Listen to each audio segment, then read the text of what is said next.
তোমাদেরকে আমি বলেছিলাম যে আমাদের এই বাড়িতে একটা নতুন সদস্য এসেছে, তো সেই সদস্যটা হচ্ছে এই।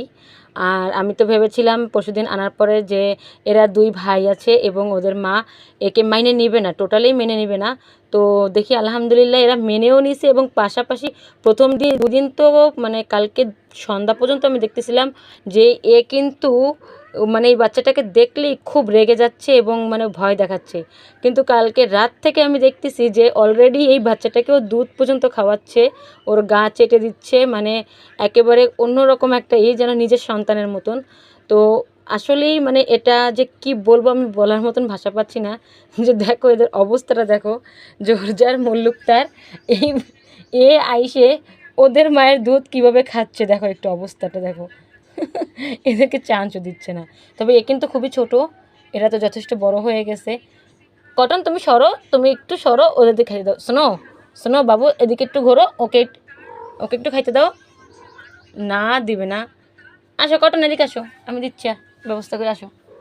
ওরে আল্লাহ রে, এই পাশ থেকে শোনো, তুমি হাতটা সরাও। তুমি হাত দিয়ে রাখলেও কি দেখো, খাইতে দেবে না, ওর ভাইকেও খাইতে দেবে না। এইটা কোনো কথা? ও যাবে কোথায়? হুম,